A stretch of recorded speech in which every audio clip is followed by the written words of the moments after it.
2414 is a podcast about finding hope and common ground through casual conversation.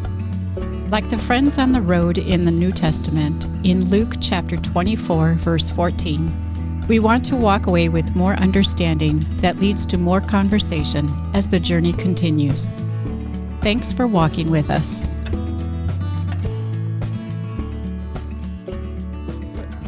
Hey, welcome everyone. Thanks for joining us today for 2414. Sitting next to Doug Pariseau, caddy corner from his wife Stephanie, and then to my left is Shane Welter.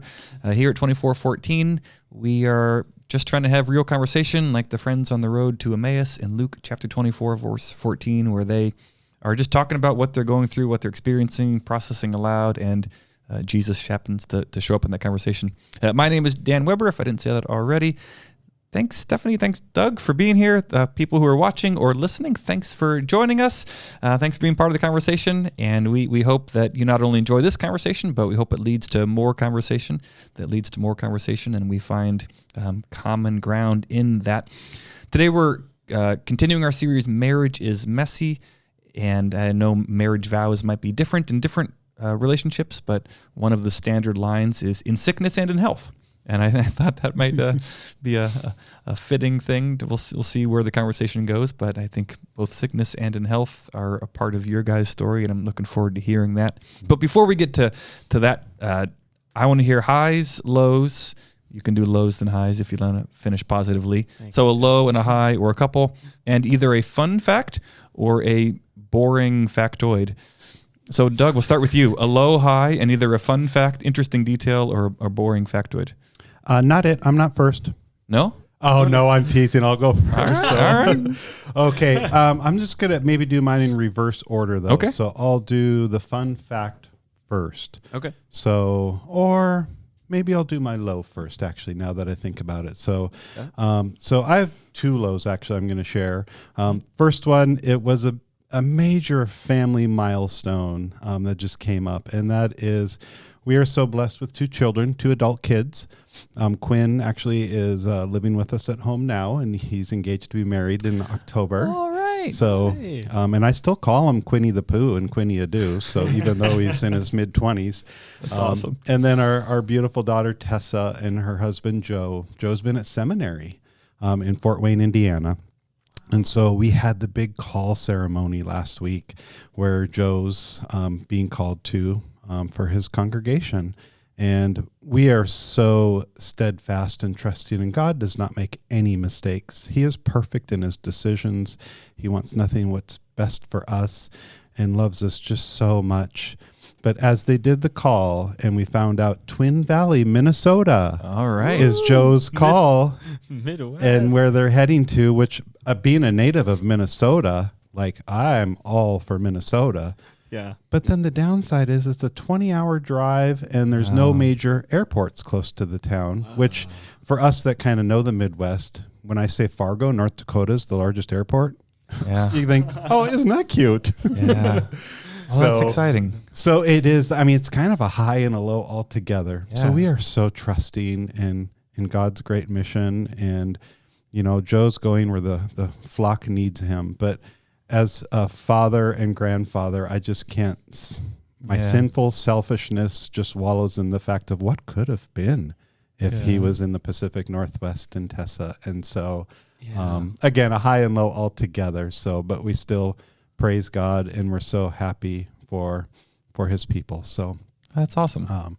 And then the other low that kind of will kind of dovetail into a little tidbit about me, which I guess it sounds like I'm talking so much. This whole podcast is about me.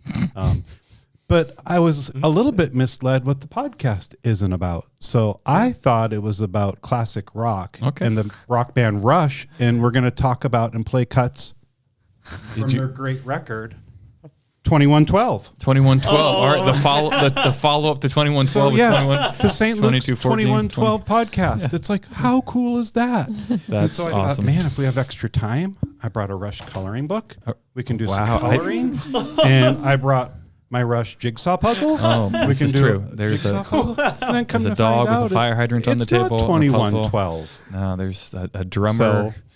Yeah. Wow. And so that brings me into my tidbit, and that is I have a really weird sense of humor. Okay, So yeah, I can It's confirm awesome. that Doug brought a bag full of props. We'll make a note here. First guest who brought props. Yeah, that's very true. Podcast. We're gonna have people start signing a waiver before they come in. No, that's awesome, Doug. I didn't know you were such a Rush fan. Do you have a silly question, but kind of first song that comes to mind? What's your like epitome? This is my go-to Rush song. So, actually, I have a favorite record of theirs, and it's a phrase I use all the time in life, and that's Grace Under Pressure. Grace Under I Pressure. love the name of that record. If I had to pick just one song, it would probably be Spirit of Radio. Okay. And for the Rush fans out there, it's not Spirit of the Radio, it's Spirit of Radio. Spirit of Radio. From the album Technicality. Permanent Signs. So just been a huge fan, and come to find out, as we kind of had our little health hiccup here this past Thanksgiving, the drummer, Neil Peart, we had lost a few years back, and we both have the same condition. So Really? I have something in common with Rush. That's awesome. So That's really fascinating. there's a silver lining in everything. I still remember the day when I realized that the lead singer was a male. That was a big turning point in my life. I was like, wait, what? That's a dude? So true. So true. I hope I can say that and still be friends sitting at the same table with you here. Absolutely. I don't think you're unique in that All thought. right. That was a big day for me. Oh. Cool. Well, welcome, Doug. I'm glad you're here. Oh, yeah. It's so great to be here with you. So thank you. Yeah. Stephanie, lows, highs, interesting facts, boring details.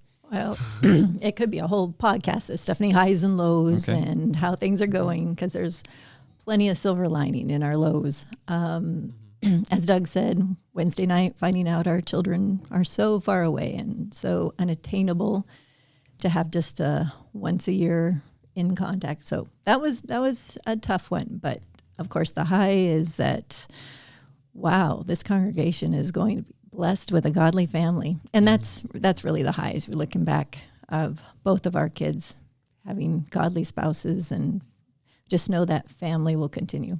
I guess yesterday, it was a fun high surprise is our son-in-law, Joe, who just, of course, got his call.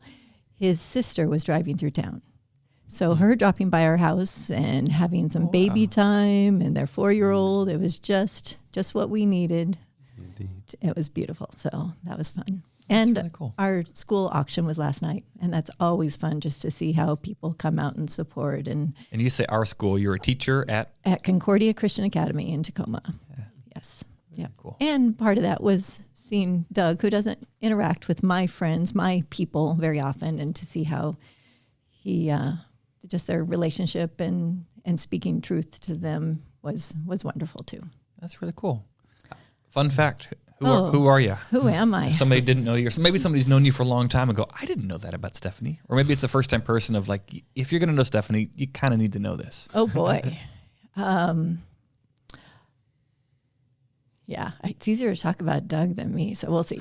I am not a runner, but for the last 9 years and 4 months, I've gone out and ran at least a mile Every day. every day. So we were in a run streak. Blame it on Doug getting me going, and I just can't stop. So, You are a runner. awesome. well, I know You it's are all a force of perspective. nature. Didn't run my first mile till I was at least 42. So there's That's that. awesome. How long was the streak? I You know said 2.5 years, something like that? nine. No, 9. Okay. 9 years and 9. 4 months. We just finished. I even listened. What made you start running? We were at we were downtown Seattle, Italian restaurant. Doug was working websites, and we met up with people, and they were running the Seattle Rock and Roll the next day. And Doug walked away saying, I'm going to do that next year. And it's like, really? And so he went out the next day and started running. And it was probably, was it a few months or years before he got me out? And I tried to run a quarter mile and couldn't go any further. And it's like, okay, next day I'll go out and try again. And it just kept going. That's awesome, Stephanie. Thanks for sharing. It's really cool. Huh. Shane, what is your running streak up to right now? How many consecutive days? Negative 32, Okay. I think. It's good. So It's consistent. consistent. All right. Negative. Shane, Paul, Welter, lows, highs, interesting facts. Yeah. My lows, I would say I'm really tired. just exhausted. had a awesome but busy day and weekend. My wife Lauren and I, and kind of our schedule looking ahead. We're not dreading, but it's very busy. So we've just got a lot planned in the next 2.5 months. So we'll be busy. I'm getting kind of like tired thinking about it, but it's also exciting. So the flip side of that, it's high. We've got a lot planned. It's awesome that we, we're blessed with so many opportunities here in the Northwest. That's also vague. A lot and opportunities. What's something you've got planned that you're looking forward to? Yes. So tomorrow, Lauren and I are going to Coeur d'Alene, Idaho. It's called the Youth and Family Ministry Retreat. It's basically just a conference for church workers who work with families and kids. And so Lauren and I are going to be part of that. So that's exciting. And another high is that yesterday I hosted an event here at St. Luke's called, first time I called it Worship Workshop. And it was a bunch of worship volunteers all together in one place. And we just had a fun time kind of going over expectations, but also just really getting to know each other as people. And then just finishing the night with just a song of praise. And it was really special, awesome. And yeah, I had a really great time. Beautiful. Fun fact or boring fact. I think for breakfast this morning, I had a bagel with cream cheese. You've really set the bar. Really set a new record. Fun or random fact? That's something I'm going to go with this time. All right, we'll accept it. And is there a special segment for the spider update, or do you have to throw that in with a fun fact? Thank you for reminding me, actually. Last night, Lauren and I got home, and there was this big mayfly on the ceiling, so vacuumed it up. And then Lauren just kind of looked past it, and she was like, Shane, what's that? And I thought it was like a nail in the wall. Oh, no, it was about 3 times bigger than a nail. Now we're starting to get to the full-size spiders. Oh. And, I vacuumed it up, and I'm pretty sure it's making a nest in the vacuum right now. It will not die. So it's a good update. Yeah. I'm picturing you guys, I'm imagining you're sleeping in those like malaria nets that people have when they travel and there are, scary mosquitoes. So. I think I want to. Sometimes I close my eyes at night, or I feel something brush my leg and I'm like, what is it? Like rip the sheets off. I'm like, what was it? And it was nothing, I think, but I don't know. We'll get you a beekeeper's outfit for Christmas. Thank you. Indeed. Well used.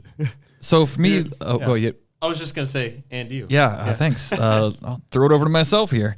Lows, highs. Low is I was a grumpy parent this weekend. So I could, it's easy to blame the kids for making me grumpy, but it's really just me. So I was not proud of my patience level or grace, and just really convicted of, if I'm supposed to be reflecting the love of the Father or his graciousness, this was a very poor reflection today.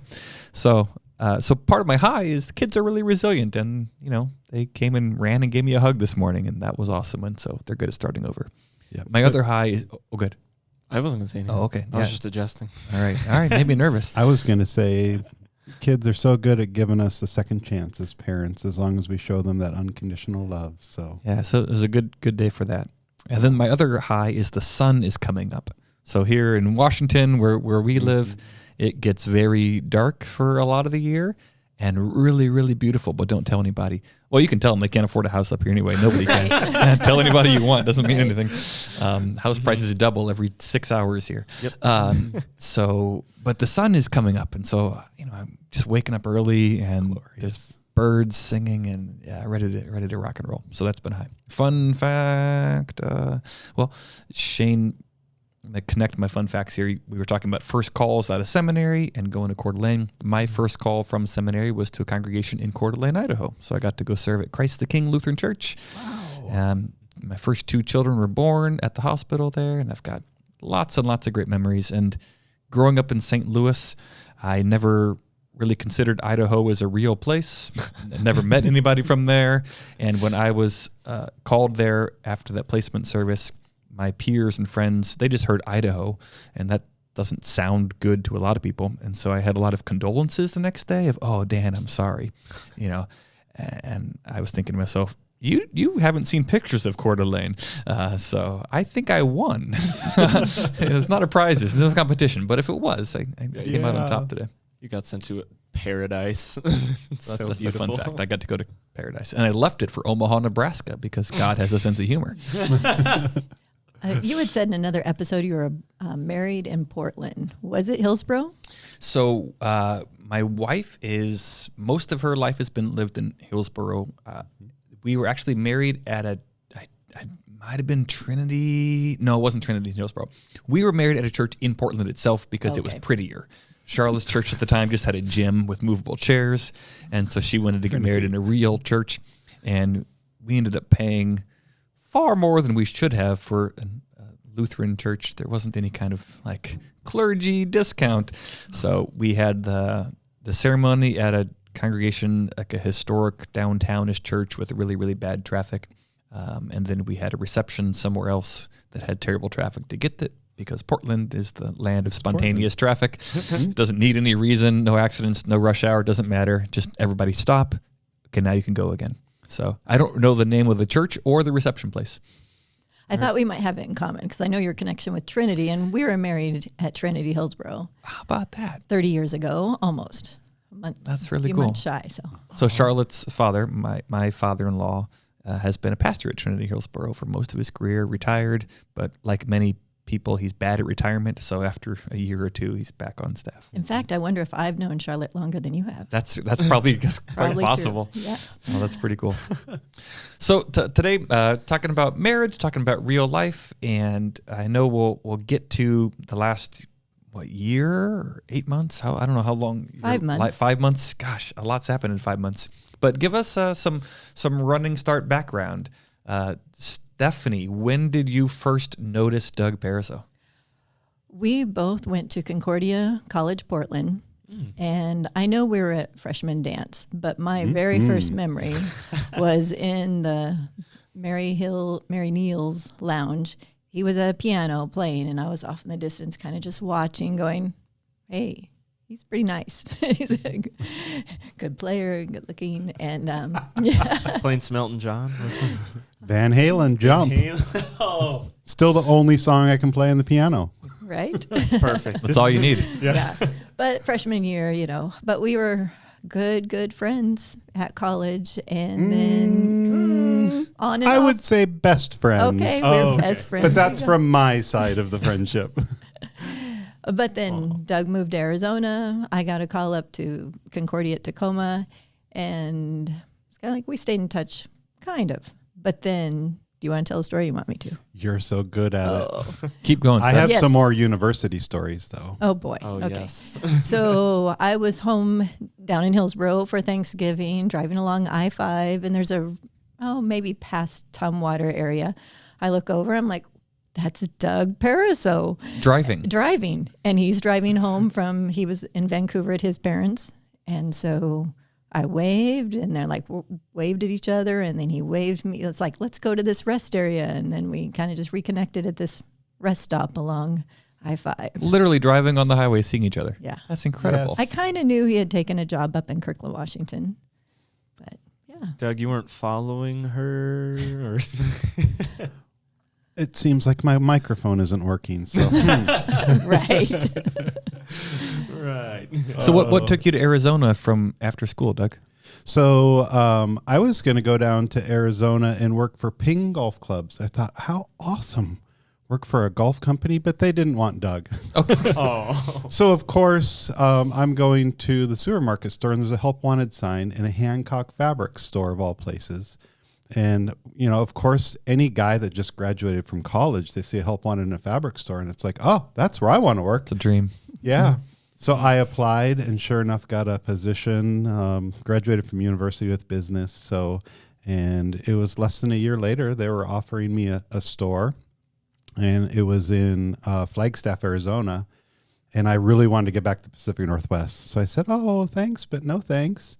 And they go, well, you're going to have to take the next store whether you want it or not. Like, we can't put you in manager training, and then you just decline every offer we give you. And I said, okay, I'll do it. And sure enough, the next one was Kirkland, Washington. And it was the flagship store for the Pacific Northwest. So very fortunate. And so, Yeah, so that's what brought me back to the Pacific Northwest. Cool. You mentioned you had some more university stories. So I asked Stephanie the first time she saw you, you're playing Jump on the keys, Van Halen. Was it actual piano or is it like a synthesizer? Actual piano. Okay. I don't think I've heard Jump on a real piano. So when is the first time you noticed Stephanie? Well, it was a fall evening in 1985. Okay. That first time for sure was at that first dance where we had our orientation. So I noticed this.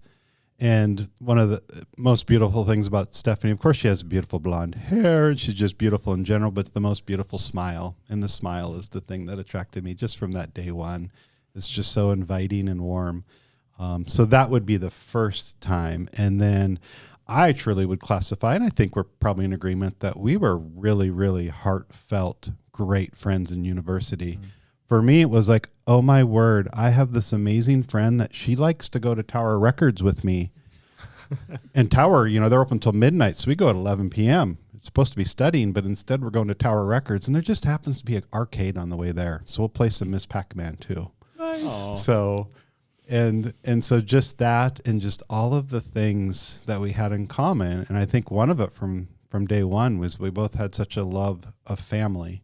And I always saw that in Stephanie. And so there was just so many things that friendship built off of. Was there a moment you can point to when it was more than just a great friend and maybe there's a different level of intimacy, or this is a special friend? Wonder where God might be going with this. Well, rumor has it some kids at university went to the airport and they'd just park and they'd watch the airplanes land and take off. And every now and then there might be like, oh, this is boring. There's no planes right now. What should we do? Well, maybe we should kiss. All right. And so invited to the airport for a day. So I will say, I think we went to the airport a few times. All right. But I would say that we were always best friends. We always had each other's back, but we never were exclusively dating during those university times. But I think we both had an interest and inkling. What would that look like? But life was busy and we were on different trajectories. And so we just never explored it at that time because God was getting us ready for something so much more brilliant.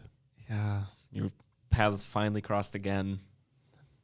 In the craziest way, too. Seeing another person in a car, I find it incredibly awkward when I look over to a car and I accidentally make eye contact with someone, let alone you guys. I know. You know each other.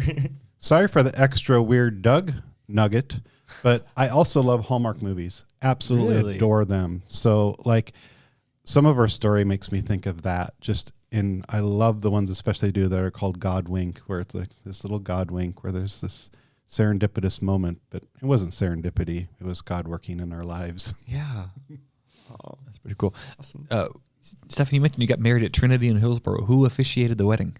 Pastor Warren Schumacher. I know Pastor Warren Schumacher. He was the district president when I got to serve in this district. What do you remember about the wedding? Oh, it was the hottest day, 100 and I don't know what, was. in Trinity, no air conditioning. Was this the old downtown building then? It was the old downtown, yes. Beautiful stone. And just lovely, just being able to walk towards Doug and then the reception afterwards. And it was hot, but yet it was kind of just an afterthought, I think. Probably a lot of our guests were very miserable. I know the cake was starting to slide because of the heat. But the lean cake. I do remember we asked Pastor Schumacher if he could, he said, what's the message? And it's we want to make sure we give thanks for the foundation we have in our parents. So we have a Perry and Peggy Pariseau, Harold and Judy Baszler, and the part of the sermon was, and now we have a Doug and Stephanie. And I think and hope we've lived up to that. We have these incredible models in our parents, and the excitement of seeing our kids choose godly spouses in their lives. It's just, that's such joy. Is there anything particular looking back? You said how many years now you've been married? 30. 30. So we're going to talk about sickness and in health and some really unique challenges and opportunities. But as you look back to your parents, are there any moments that you can look back now and point to and go, that prepared us for this? Any episodes from growing up where you can say, seeing mom and dad navigate or go through or handle this was, and maybe you didn't think about it at the time over the last 5 months, but kind of shaped you to be who you are in this season? Wow. I'll go first if you. So I love the expression about learning, and it's see, learn, do. And I had that growing up as a kid with Perry and Peggy, my mom and dad. Or she really loves to be called Peg-a-leg. So so just had that example, and it was always rooted through faith in the church. And so growing up with that, like I would see mom and dad argue a little bit. Like I still remember the time dad bought me all those encyclopedias that I wanted so bad, and mom was like, I don't know if we had the money for that. So, but just seeing the loving example that they always tried to bring out the best in each other. And it's like, wow, and you see it at times, and it's so sad where it's like, it's kind of a competition between the parents, like who do the kids love more? Or, in order for me to look good, the partner needs to look bad. Mm. And so, but just to see them both uplifting each other, and I learned that from them. And at times people can say I'm kind, but I learned it from my mom and dad. It's just a learned behavior, and I saw it as an example day in and day out. So such a blessing. That's really beautiful, Doug. What about you, Stephanie? You look back in any Baszler moments that say, you know what, I want to be like that when I grow up. Just the faith, the loyalty. There was sickness and health and, hard times, but they really just did what they can to work it out. And I was witness to that. So it's really cool. Beautiful. So 5 months ago, I don't say your life changed, but there were some significant changes in your life. What was the catalyzing moment for that? Were you getting a root canal? Did you go in for a vision test? Was there a problem that said, you know what, maybe we should make an appointment? What kind of started this journey you've been on?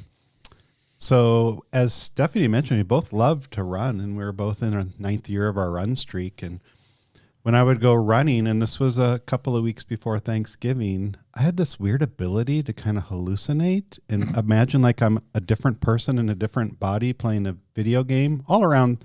It was around Thanksgiving and Halloween themes. So vivid hallucination? Yeah, just really, really odd. Oh. And it seemed like that's kind of weird, but didn't give me too much alarm or grief. And so, but then it was just a few days before Thanksgiving that all of a sudden just excruciating headaches. And I'm not much of a headache person, and have some dear friends, and some of my family has suffered from migraines, and I can imagine what they felt like. And I thought, well, maybe that's what I have now, because it was just so unbearable. So we went to the urgency care, and they said, oh, well, we can give you a cocktail of drugs for migraines, and we should probably do a scan or something too. And it's like, oh, cocktail of drugs, thank you. Then I'll go home. No need for scans. Wow. And so we did that, went home, and the headaches just continued. And so I think to the point where like I was secretly popping Advil pills, and Stephanie saw it's like, how many of those are you taking? We need to go back and get that scan. Mm-hmm. So we went and got the scan, and then that's when, we've all had family members touched with cancer or with a serious diagnosis. And that's when we got the message from the doctor, said, we have bad news. There is a brain tumor. And so, God has just blessed us so much in this path. And, from day one, well, even before day one, like he was already inspiring medical professionals to go into a service of serving sick people for 8 years ago. So there would be doctors available to help Doug during this hiccup. But even when we got the diagnosis, and I might get some of the days or the exact part's wrong. But when we got the diagnosis, it's like, oh, brain tumor. But it just so happens we have this amazing neurosurgeon in Tacoma. He has an opening on Monday. So if you just want to hang out in the hospital for a few days, we'll get you some surgery. So, and like those appointments are hard to get. So just a God moment from square one. I'm curious for both of you guys when you first got the results back from that, what were the initial reactions from that? I'm curious to hear from Stephanie first, and then Doug. And I think that's been a theme for me almost about everything. You look at marriage, it's perspective. Doug has a different perspective than I do on almost everything. Music, students of humor. Disavowing his humor on there. And, I was sitting there when the doctor came in, that I have bad news. And Doug's like, I've got to go run my mile before midnight. So what are we doing here? Let's go do it. And I'm like, did you hear what the doctor just said? And I, as we go through, the days of the waiting and COVID kept me out of the hospitals and lack of communication. I'm home wondering and convincing myself it's just a mess. He'll take it out and we'll be done and he'll recover and on we go. And, but as Doug was saying, there are some amazing God moments that we just go, no way but God, such as Doug's college basketball coach was a pastor, knows him, was able to get in past COVID protocol and be the first person that sees him. And it's like, and he could FaceTime with me because that's Coach Schultheitz, who's also Vicar Schultheitz. But Shout out to Vicar Joel. Yeah. Good shepherd in Tacoma. It's too much of a coincidence that the day Doug was supposed to be released, I was getting ready to go pick him up.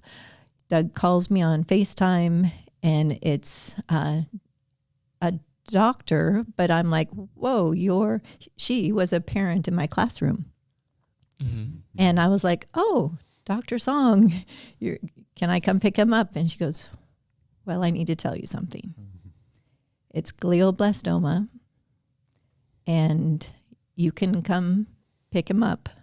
But of course, that was the news. So, but to have someone I know deliver that news, mm-hmm. and the tears flow, the shock. The other thing God had placed is that our son Quinn, who was living in Seattle, he'd moved home to save money before the wedding. So he's with us until October, and that's been lovely just to have him there, that he can drive. He was able to drive me, so I didn't have to do this on my own, and he was there with me. I know there's more. It's just like every step of the way, there was proof that we're not alone. But different perspective, going back to that idea. Doug heard different things than I did, and he, I don't know, rose-colored glasses, but his optimism helped me get through this. So his faith in God and the way he speaks that truth and hope and life into everyone we meet has really been able to get me through. But that other perspective is, I heard when the doctor said the diagnosis is 12 to 18 months. Doug did not want to hear that or believe it. And that led to some conflict. Yeah. and just some difference in feelings. And he had recovery to get through. And we had, it was that was Christmas time. Tessa and Joe and Ambrose were able to be with us, and filling our house with family was good, and getting through that initial, what do we do? How do we do this? But and I got to a point, it was probably January, where he was doing okay. I was trying not to live in fear. And I just came to the realization that, whoa, we have today, and today is good. And it's too early to grieve. And I've just convinced myself of that and live that's like, I'm going to trust in God's timing. I like that phrase, too early to grieve. Did you was that, I guess they gave the diagnosis, you said 12 or to 18 months. Did you kind of feel like you entered into a time of grief kind of immediately of saying goodbye? Yes. And I in our different personalities, I'm practical. I'm Impractical. We'll let Doug speak for himself. yeah. Well, he likes to collect music things and I like to collect money. So True. true. Somebody brought a puzzle in its laminated box to the table and a record. We'll let you decide who's practical or not. So That in is your so true. in your practicality, In my practicality, it was, what do we need to do? If we've just been told we don't know, 400 days, 500 days, we're going for 600 days together left, what does that look like? And if we're going to be grieving and sad every day, or are we going to decide, you know what, today is going to be a good day and let's make it that. that's one of my phrases with my kids. Actually, I say today's gonna be whatever kind of day you make it. Beautiful. Which isn't, I don't want to be, we're not in control of certain things, but most days are going to be what you make them. And you know what, I definitely want Doug to talk, but just speaking of that perspective is I've come to realize, we can also close in on ourselves and I have my perspective, but we've also got our parents' perspective, our children's perspective of this, strangers and friends that are looking on the outside at us.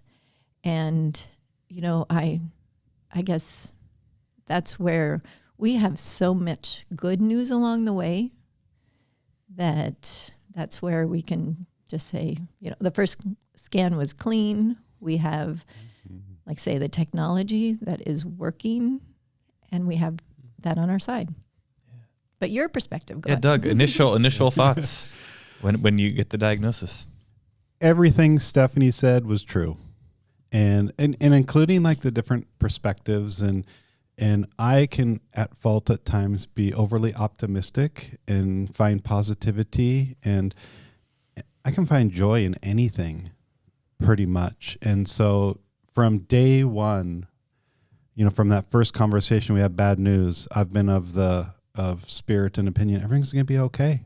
So, and I've been so at peace and so trusting, but to the point where I was probably a little bit grating and annoying to folks. And it's like I kind of had to adjust my message and not get negative but just understanding, like Stephanie said it so beautiful, there's so many different perspectives and different viewpoints on this journey that our entire family is going through. So, and I think as you're a parent, one of your worst nightmares is to outlive your kids. And my poor parents, like they're actually in that situation where that's a possibility that they more seriously have to consider than some. So, and I think of Stephanie, and I've said this a few times, but it's like, I think of her and she's thinking, well, the house without Doug, it's going to be kind of quiet and lonely and sad, and I'm going to miss his silly jokes, some of them. And when he tries to play a guitar solo out of tune, I don't miss that at all. But, there will be some sadness with that. And if the roles are reversed, I completely understand. But then also, this really isn't a joke. It's really the way it goes down. But like for me, plan B is I'm dancing with Jesus. And what a beautiful thing. But for her, it's some loneliness and sadness. So I've really tried to be respectful of all those different perspectives on the same journey, and none of them are wrong. Emotions are to be shared and not judged. So I've tried to get to be a lot better at that. So, but from day one, and I love how my sister says it. She says, all of our days are preordained. And I believe in that wholeheartedly. And I was just talking to somebody earlier today about God doesn't make mistakes. Like when they placed Joe and Tessa in Twin Valley, Minnesota, that's exactly what needs to be done. And so God doesn't make any mistakes. He wants nothing but good for me. And so, none of this is a punishment or anything like that. God wants nothing but good for me and loves me so much. And I am so at peace knowing that that's the truth. And so, I do continue to pray very boldly. I pray boldly that not only grandchildren, but maybe great grandchildren to be in the future. But I trust him 100% with all of my heart and soul that if that's not the preordained plan, that the perfect plan was executed by the Almighty Father, and it's a master plan. Yeah. It's incredible. How, I had a wisdom tooth pulled this year.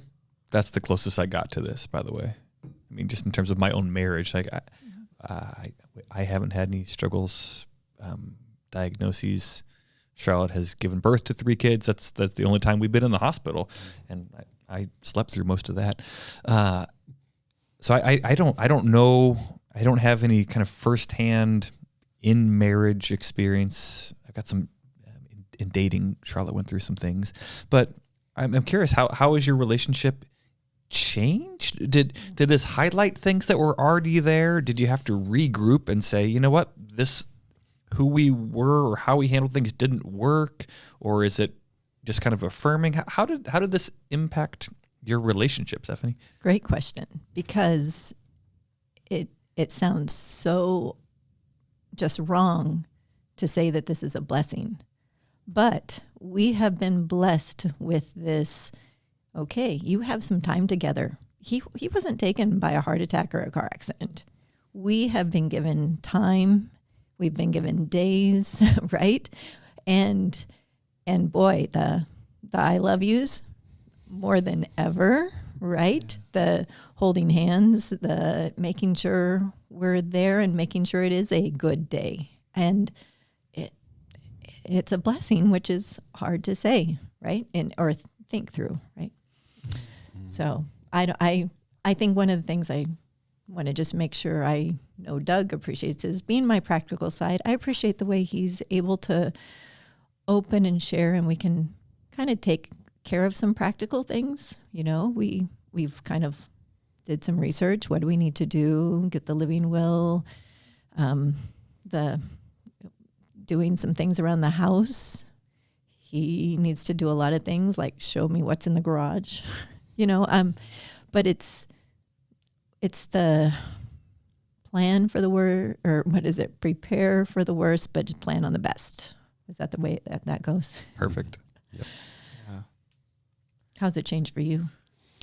So for me, it's just brought everything into hyper focus. Yes. So, I think we've all said at some point that, each day's a gift from God.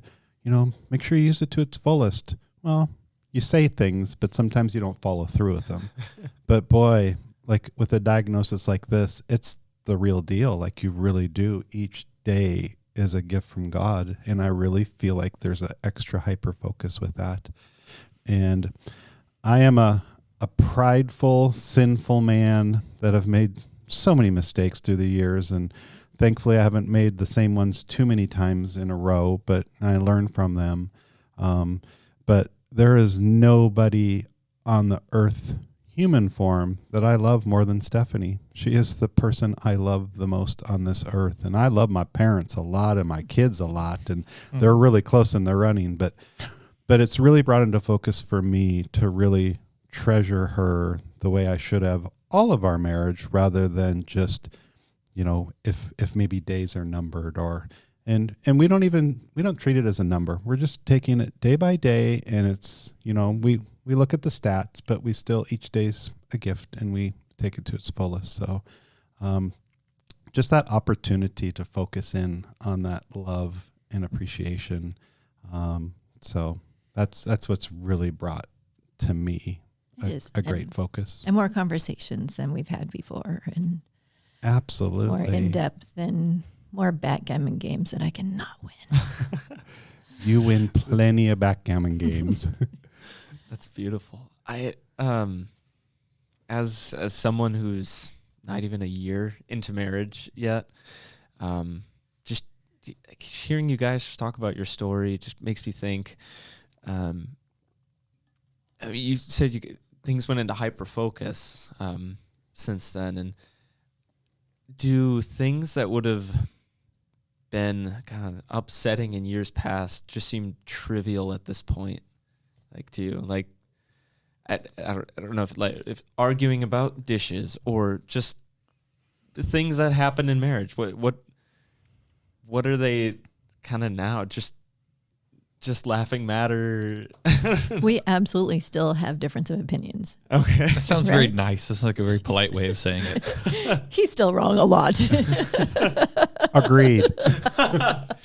Brain cancer doesn't buy you a pass on certain things, huh? Oh, he tries. But it's like it helps me put it in perspective. It's like, why can't he do that? There's little things that like it would be, and there's some times where I say, why are you doing that? Where it might sound judgy, you're right. It's like, you shouldn't be doing that. But it's like, no, I really want to know, what is your thought process on that so we can understand each other better. Yeah. I'm curious about, I like that phrase, hyper-focused. And I think you even used that back in December when I was visiting you guys and Mom and Dad were there. So as a runner, I am a slow, plodding, long distance kind of runner. I can't sprint for much. I'm wondering, is that level of hyper-focused, do you think that's available to normal people in normal situations? Is it sustainable, like that kind of intensity? Or is that kind of like, is it a sprint because it feels numbered? Or do you think this kind of awareness, focus, appreciation of life, could you speak that into Shane and Lauren, who've still got 80 years ahead of them? Or is that like too much for too long? I'm not sure if that makes any sense, but as a runner, things like a phrase like hyper-focus sounds intense beyond a level that I could sustain it. Yeah, I'll speak to it first. I do think it's sustainable because hyper-focus doesn't have to mean that you're in a sprint. Hyper-focus means just building an awareness what's around you and taking action. So, and being a runner ourselves, like that sometimes can look different if you're running a marathon or a 5K, or you're just doing a simple training run out in the rain one day. Your pace will vary according to what the goal and what the race is. And the race can be different in marriage and in life as well. So like not every moment, and whether you would call a health hiccup a 5K or a marathon or whatever distance we gave it, for me, that realization and hyper-focus is very sustainable because it's just building awareness of your situation and taking action. Building awareness of your situation and taking action.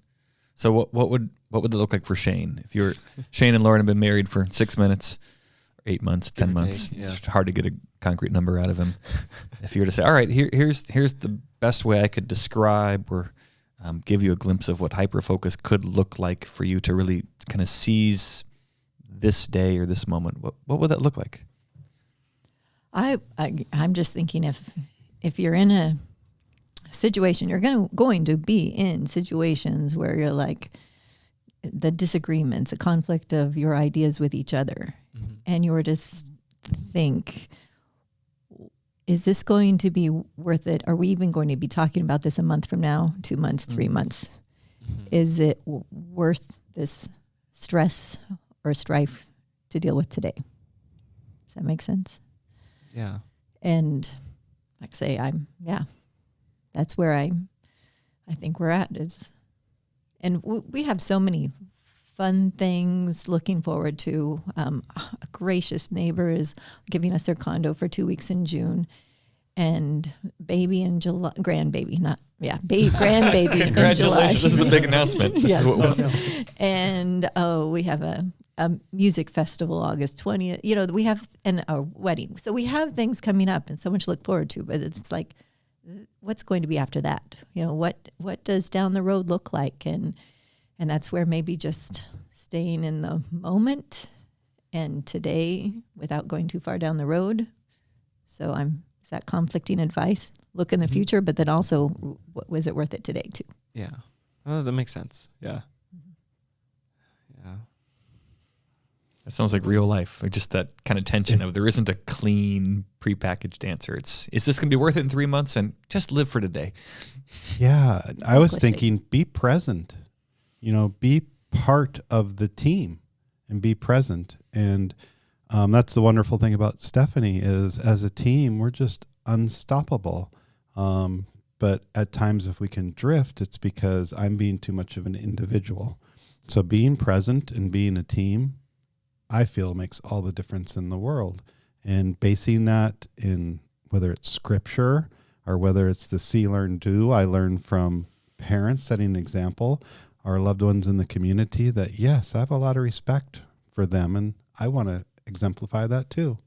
So, Add to that because I'm thinking almost conflicting, but not, is that we have made each other a priority, but then I respect your individuality without wanting to, how many times I've tried to change some of your ways, but just knowing that that person is unique in their own gifts and talents, and therefore let, mind blank, Shane and Lauren. I was like, I knew that, Lauren.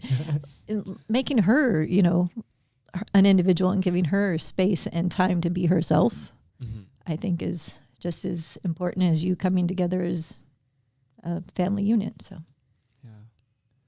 So marriages, like just friendships, any relationship, face different kinds of challenges. So there's financial challenges. There might be kind of cultural challenges of what do we do with our kids. There's job. Do I take the job here? Do I take the job there?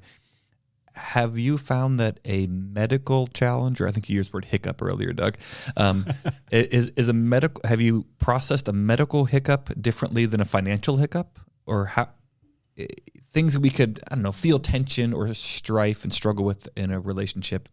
Has this been just another kind of challenge, or has it been?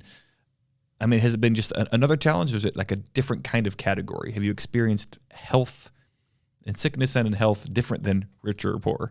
I think it's different in that all of our other major hiccups have been sinful desires and our own doing, and this is not. And therefore we can come side by side and fight it together. I was thinking the exact same thing. Like when I decided to buy that guitar and not tell Stephanie about it, that was my sinful nature. But being diagnosed with cancer, that really wasn't my doing. So I think that is a huge difference in it.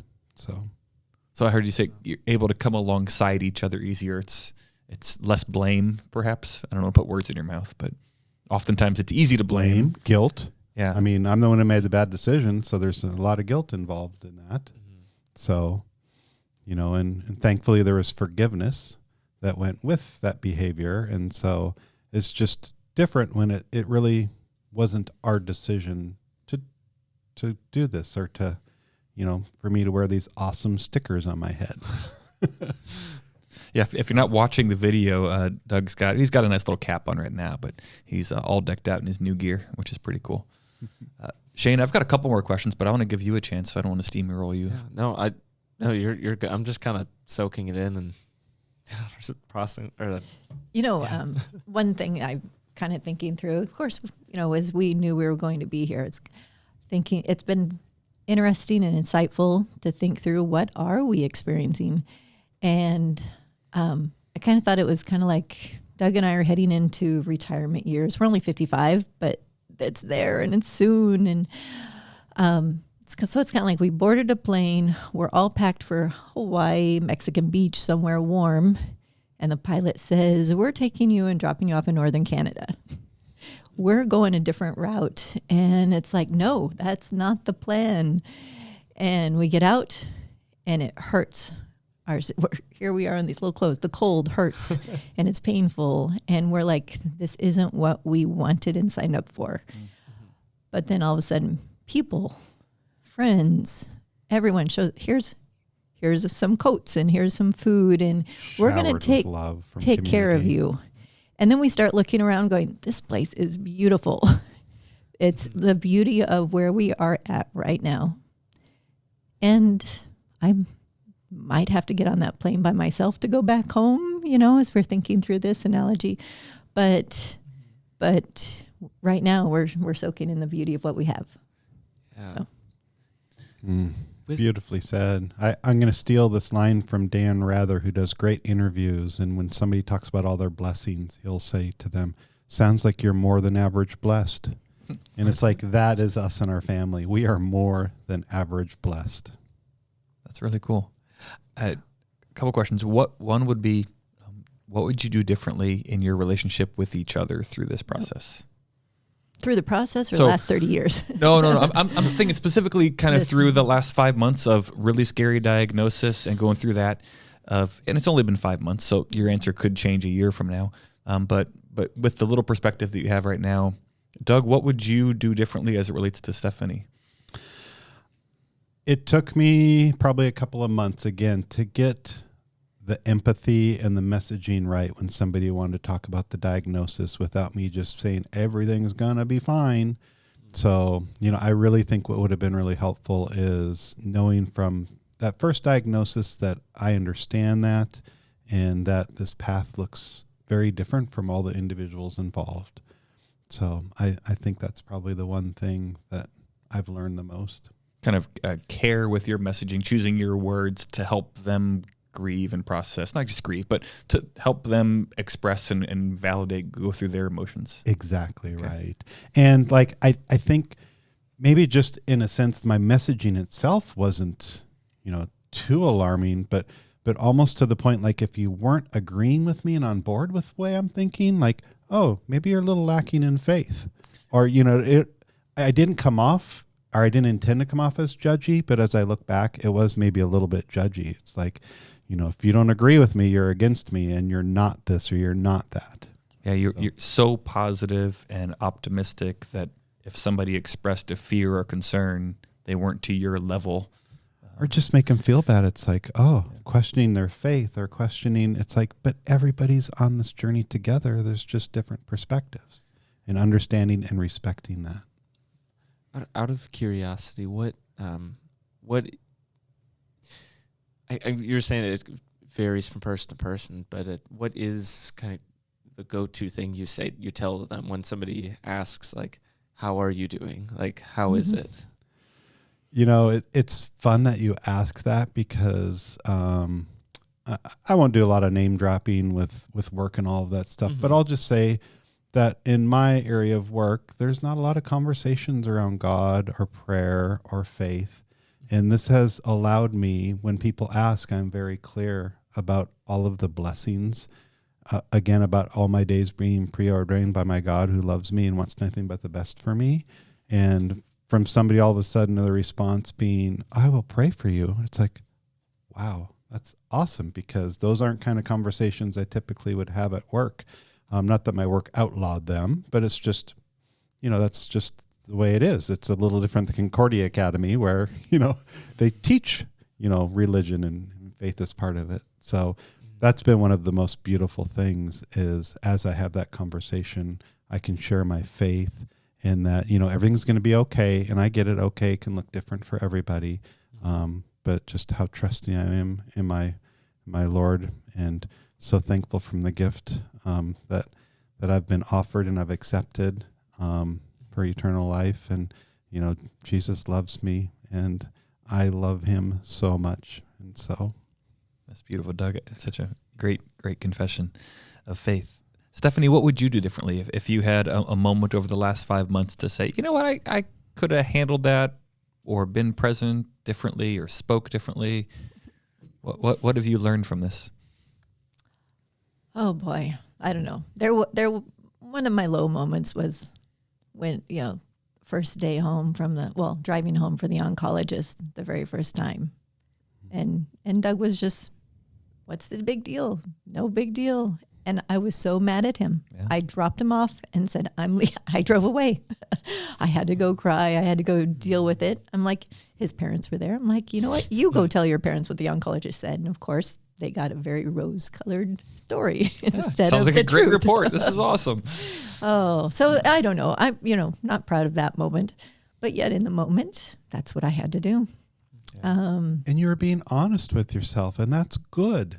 Yeah. It's nothing but good. And sorry to interrupt, but I'll just quickly say one of the beautiful things that Stephanie's kind of coined during this entire experience, and I never thought of it this way, but there's no good news and there's no bad news. It's just all news. Mm-hmm. So we just need to process it. Yeah. And that's the thing, is sometimes I could be a very good news, bad news, but it's like, it's just news and let's process it. Yeah, I'm not sure. I think everything else, and maybe that's because we have had so much good news. You know, what's going to happen, it'll down the road, we'll see. But just keep praying that I can still do us proud. Yeah. So we've got folks listening. Some are single, some are widowed, some are married.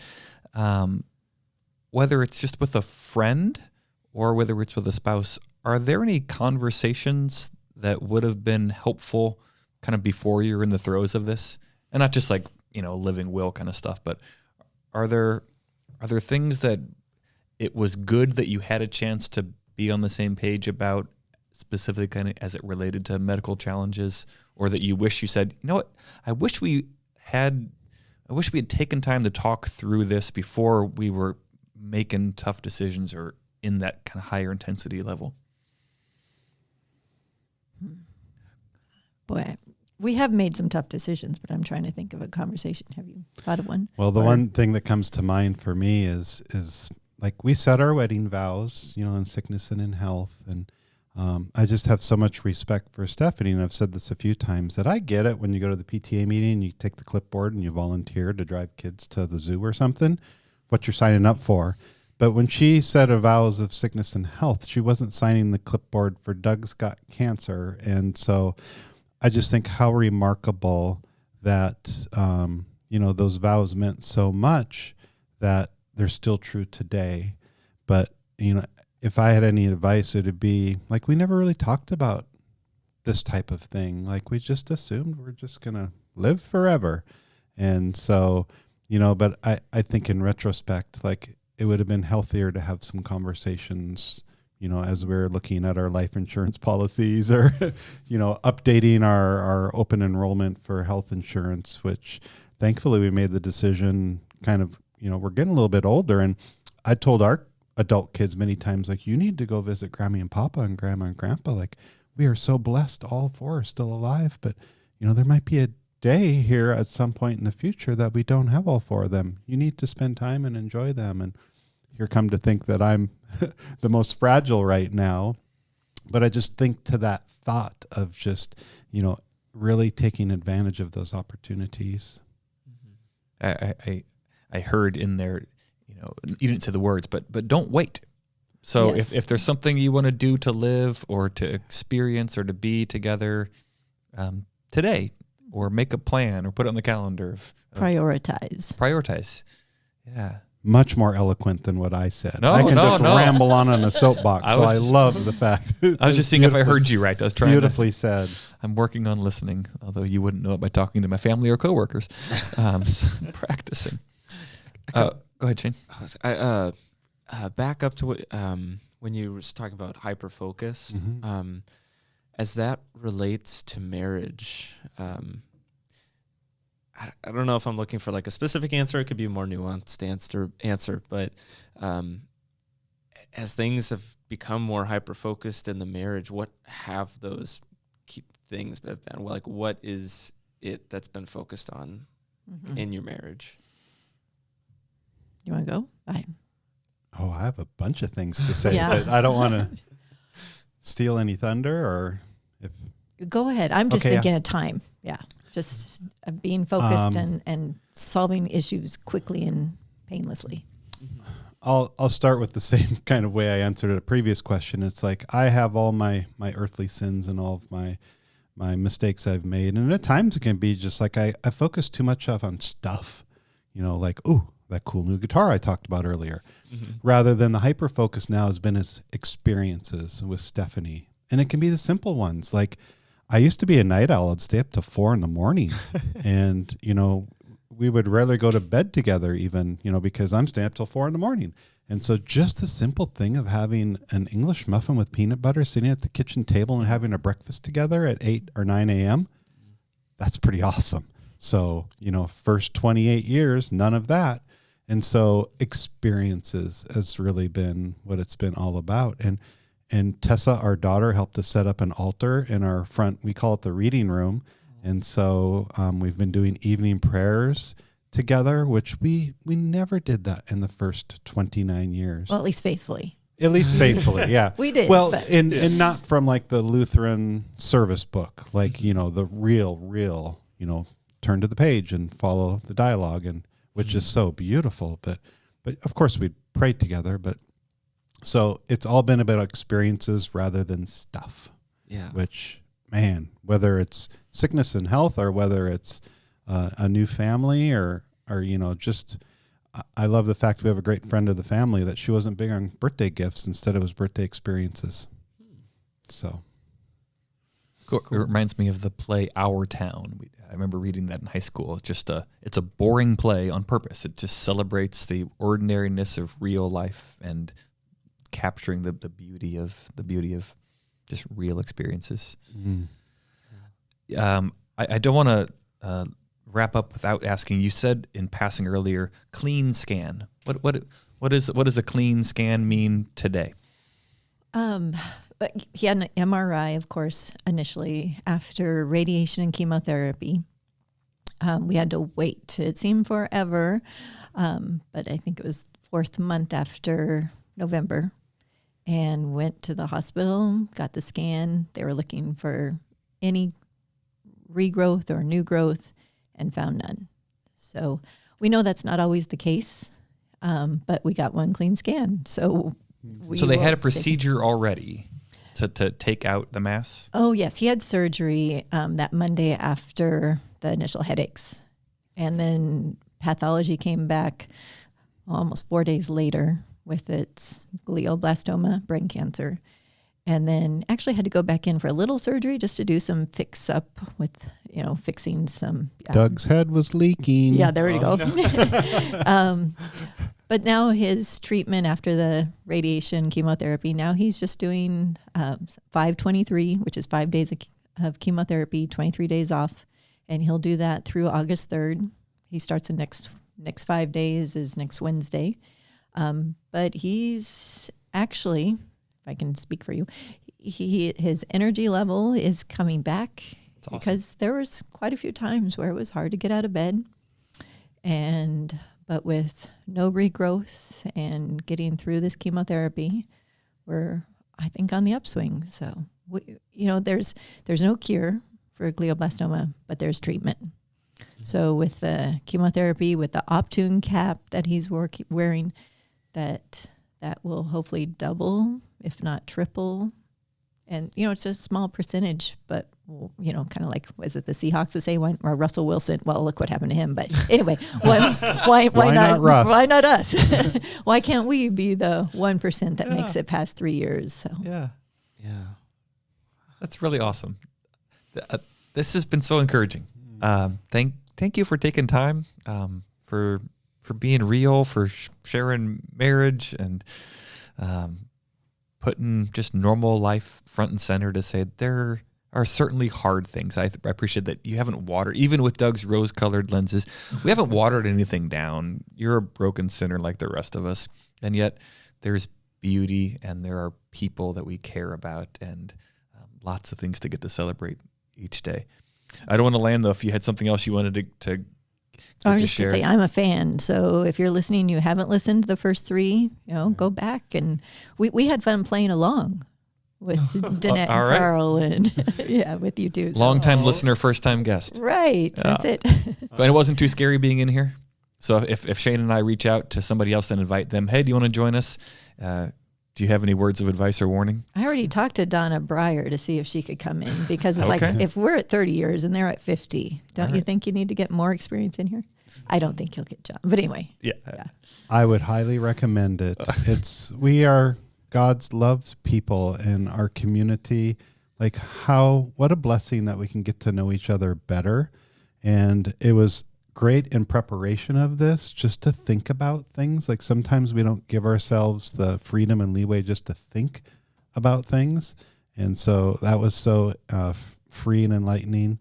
And it's just so pleasant to spend time with the two of you, and to get to look at my lovely lady and her smile, and just to hear us share stories together. So That's awesome. Yeah. And your preparation was beyond which Rush album to bring with you. Yes. Okay. That is where I started. Yeah, what? So, Priorities. but yes, it's like Steph said, we're fans of the podcast itself. So I did know it wasn't 2112. Yeah, all right. Sure. No. So just a beautiful thing you're doing, and what a great opportunity for the flock and the community. So We're thankful for the conversation. Stephanie, you were going to say something? Well, I was just going to say, it's kind of like we kind of say, this isn't cancer talking. Doug has always been so kind and faithful and thoughtful. He was away for a few different trips at times and would send me a CD in the mail of a new song every day. And so he's got a romantic side that is beyond what, yeah. yeah, if there's any husbands out there that their wife's name is Stephanie, you'd be surprised how many songs are either named or have Stephanie in the song. So makes for a great mixtape. All right, I'd have Shane put one of those as our outro music here, taking us out, but there's copyright things, so it would get taken down, so no one would hear it. So, Shane, thanks for using a public domain or royalty-free music, so we can do it. You can write originals. That's good. We might in the future. So. Yeah. Stephanie, Doug, thank you for taking time to be here today, folks. Listening, thanks for listening, thanks for watching, and we'll see you next time in 2414. That's the end of the episode, but we want to continue the conversation. Continue the conversation by sharing this episode, subscribing, or leaving a review. Connect with us on Instagram at 2414 Podcast. Connect with us through email at 2414@stlukes-church.com. Or best of all, keep the conversation going by inviting someone to process with you, so that you can each walk away with more understanding that leads to more conversation as the journey continues. If you happen to be in the Seattle-Tacoma area of Washington, stop by on a Sunday morning and say hi. 2414 is a podcast produced by St. Luke's Lutheran Church in Federal Way, Washington. To find more content, discover upcoming opportunities to connect in person, or to support the show, head on over to stlukes-church.com. Thanks for walking with us.